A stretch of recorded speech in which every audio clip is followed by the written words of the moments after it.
ජනාධිපති ලේකම් කාර්යාලය සතුව තිබූ සුඛෝපභෝගී වාහන වෙන්දේසි කිරීමේ දෙවැනි අධීරය යටතේ ඊයේ වාහන 17ක් අලෙවි කර තිබුණා. මේ ගනුදෙනුව හරහා රජය රුපියල් කෝටි 20ක මුදලක් උපයා ගැනීමට සමත් වූ බවයි ජනාධිපති මාධ්‍යාංශය නිවේදනය කළේ. කෙසේ වෙතත් ඊයේ පැවති වාහන අලෙවි කිරීම සඳහා ලේකම් කාර්යාලය සතු විවිධ වර්ගයේ වාහන 26ක් ඉදිරිපත් කර තිබුණා. මෙම වාහන අලෙවි කිරීමට අදාළ වෙන්දේසිය පැවැත්වුණේ ජනාධිපති ලේකම් කාර්යාලයේදී. මෙහිදී හිටපු ජනාධිපතිවරයා හිටපු මැති ඇමතිවරුන් ආදීන් සිය දුර කාලයේදී භාවිත කළ වාහන සහ රජයේ උපදේශකවරුන් සහ කාර්ය මණ්ඩලය වෙත ලබා දී තිබූ වාහනද වෙන්දේසිය සඳහා ඉදිරිපත් කර තිබුණා. මේ රථ වාහන සඳහා මිල ගණන් ඉදිරිපත් කිරීමට දින 3ක කාලයක් ලබා දී තිබූ අතර ඊයේ ජනාධිපති කාර්යාලයේදී මුද්‍රා තබා තිබූ එම මිල ගණන් විවෘත කෙරුණා. ඒ අනුව ඊයේ දිනේදී වෙන්දේසියට ඉදිරිපත් කළ ෆෝඩ් එවරෙස්ට් රථ දෙකම අලෙවි වූ අතර CAB 34.53 අංක දරන රථයට රුපියල් ලක්ෂ 25ක රාජ්‍ය තක්සේරුවක් ලබා දී තිබූ අතර ඒ අලෙවි වූයේ රුපියල් 53 ලක්ෂ 90,000ක මුදලකටයි. KY 99.67 දරන අනෙක් ෆෝඩ් රථය තක්සේරු කර තිබුණේ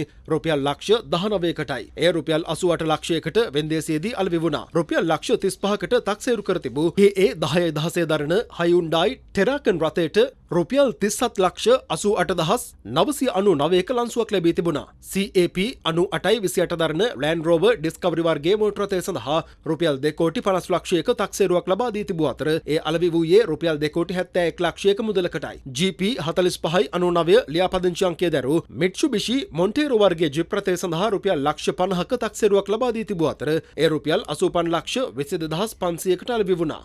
KY 55.41 අංක දරන ටියානා වර්ගයේ මෝටර රථය රුපියල් 81 ලක්ෂ 95,950කට අලෙවි වූ අතර එහි තක්සේරු මුදල ලෙස සටහන්ව තිබුණේ රුපියල් ලක්ෂ 55ක්. රුපියල් ලක්ෂ 40කට තක්සේරු කර තිබූ KD 63.76 දරන Nissan X-Trail වර්ගයේ මෝටර රථය අලෙවි වී තිබුණේ රුපියල් 61 ලක්ෂ 27,000කටයි. ලියාපදිංචි අංක GD 72.49 දරන Nissan Petrol වර්ගයේ මෝටර රථය රුපියල් 1 කෝටි 30 ලක්ෂයකට තක්සේරු කර තිබූ අතර එයට රුපියල් 1 කෝටි 45 ලක්ෂ 99,900ක ලන්සුවක් ලැබී තිබුණා. GD 72.09 දරන Nissan Petrol රථය අලෙවි වූයේ රුපියල් 1 කෝටි 22 ලක්ෂයක මුදලකටයි. එම රථය සඳහා රජයේ තක්සේරුව වී තිබුණේ රුපියල් 1 කෝටි 15 ලක්ෂයක මුදලක්.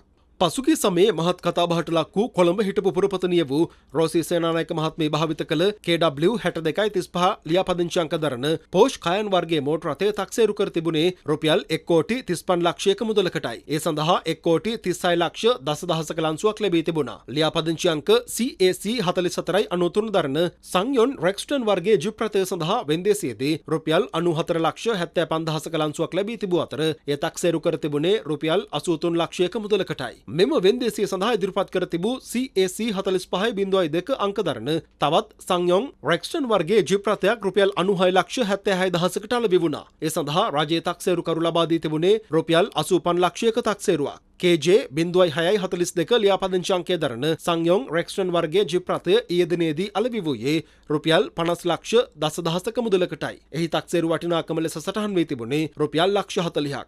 රුපියල් ලක්ෂ 65කට තක්සේරු කර තිබූ KC 73.23 අංක දරන Toyota Land Cruiser Sahara වර්ගයේ මෝටර රථයට මෙම වෙන්දේසියේදී රුපියල් 1 කෝටි 25 ලක්ෂ 99,900ක ලන්සුවක් ලැබී තිබුණා. KU 79.12 ලියාපදිංචි අංකය යටතේ මෙම වෙන්දේසියට ඉදිරිපත් කර තිබූ Toyota Land Cruiser V8 වර්ගයේ මෝටර රථය අලෙවි වුණේ රුපියල් 3 කෝටි 21 ලක්ෂ 50,650ක මුදලකටයි. එය රුපියල් 2 කෝටි 80 ලක්ෂයකට තක්සේරු කර තිබුණා. මෙම වෙන්දේසිය සඳහා KW 54.01 ලියාපදිංචි අංක දරන Land Rover Discovery වර්ගයේ මෝටර රථය ඉදිරිපත් කර තිබුණේ රුපියල් 1 කෝටි 30 ලක්ෂයක තක්සේරුවක්ද සමගින්. ඒ සඳහා රුපියල් 1 කෝටි 86 ලක්ෂ 75,000ක ලන්සුවක් ලැබී තිබුණා.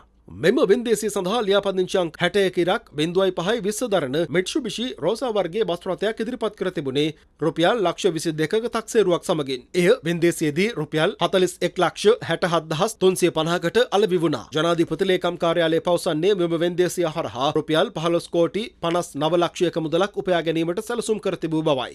කෙසේ වෙතත් වෙන්දේසිය අවසානයේදී රුපියල් 20 කෝටි 1,88,249ක මුදලක් උපයාගෙන තිබුණා. මෙහිදී වාහන මිලදී ගැනීම සඳහා විශාල ඉල්ලුමක් පැවති අතර වෙන්දේසිය සඳහා ව්‍යාපාරිකයන් 108 දෙනෙකු පමණ එක්ව සිටියා.